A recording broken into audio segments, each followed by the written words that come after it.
शशांक शर्मा जी पूछ रहे हैं कि मैम आपने उन्नाव में रेप पीड़िता की मां को टिकट दिया है, एक आशा बहन को टिकट दिया है, धनबल बाहुबल की राजनीति में आपने क्यों इस राह को चुना?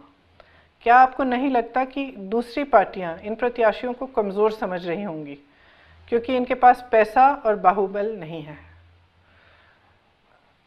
कुछ हद तक ये बात सही है कि हो सकता है कि दूसरी पार्टियां समझें कि ये कमज़ोर है, लेकिन जितना संघर्ष इन लोगों ने किया है और जितना अत्याचार इन्होंने सहा है, मुझे लगा और मेरी पूरी पार्टी को लगा कि उन्हें राजनीतिक शक्ति देने का मौका हमें देना चाहिए, अपने पैरों पर खड़े होने का मौका, अपनी लड़ाई को ठोस तरह से राजनीति के द्वारा भी लड़ने का मौका मिलना चाहिए। इसलिए हमने उनको टिकट दिए और हम तो हैं उनके साथ ना, हमारी पार्टी तो है।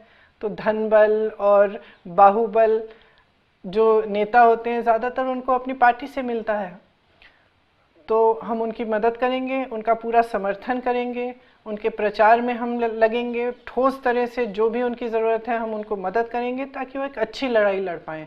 क्योंकि मकसद ये है कि हम कहें, इस पूरे देश को, पूरे प्रदेश को कहें कि आपने सत्ता का दुरुपयोग किया। ये लोग जो हैं, इन पर अत्याचार किसने किया है? ज़्यादातर उन लोगों ने किया जो सत्ता में थे, जिनके पीछे सत्ता खड़ी है, जिनकी मदद प्रशासन पुलिस करती है। तो हम दिखाना चाह रहे थे कि आपने अत्याचार इसलिए आप कर पाए क्योंकि आपके हाथों में सत्ता थी। वो सत्ता हम छीन के हम आपसे छीनेंगे और उनको देंगे जिनका अत्याचार आपने किया है, ताकि वो खड़े हो पाएँ और सत्ता का सदुपयोग कर पाएँ। तो मकसद ये है। इसलिए मैं समझती हूँ और ख़ास तौर में मैं अपनी बहनों को बताना चाहती हूँ कि जहाँ जहाँ ऐसी महिलाएं खड़ी हैं, एक ऐसी महिला नहीं है जिसने संघर्ष नहीं किया है। हाँ, कुछ ऐसी हैं जिन्होंने बहुत ही ज़्यादा संघर्ष किया है। जैसे आपने कहा उन्नाव में रेप पीड़िता की मम्मी, आप उनके बारे में सोचिए। उनकी बेटी का रेप होता है, उनके पति को पुलिस उठाकर ले जाती है, हिरासत में मौत हो जाती है, मारा जाता है, पीटा जाता है जब तक वो मर जाते हैं।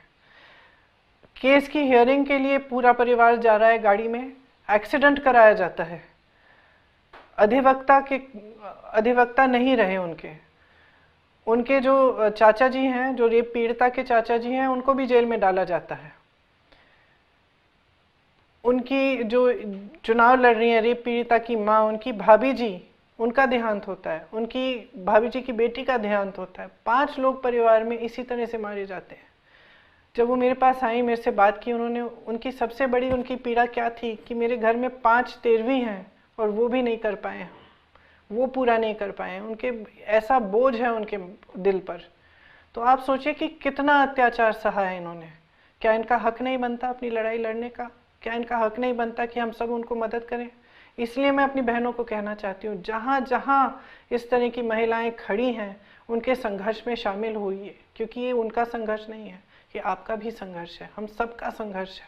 क्योंकि कुछ हद तक हर महिला अपने जीवन में संघर्ष सहती है और देखती है और करती है। तो इसी तरह से जो दूसरी महिलाएं हैं, जो हो सकता है कि रेप पीड़िता नहीं हो या इस तरह से आपने न्यूज़ में उनके बारे में नहीं सुना हो, लेकिन राजनीति में इस जगह तक पहुंचने के लिए कि आप चुनाव लड़ रही हैं, यहाँ तक पहुंचने के लिए भी बहुत संघर्ष करना पड़ता है। इसमें एक रितु सिंह जी भी हैं जिन्होंने पंचायत का चुनाव लड़ा। जब वो चुनाव नामांकन करने गई तो उनके कपड़े फाड़े गए।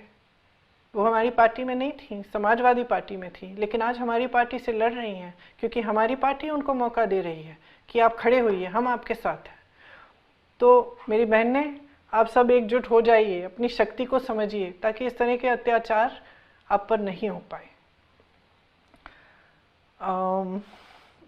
तनुजा सिंह जी ने पूछा है कि भारतीय राजनीति में एक ऐसी चीज़ क्या है जो आप बदलना चाहेंगी?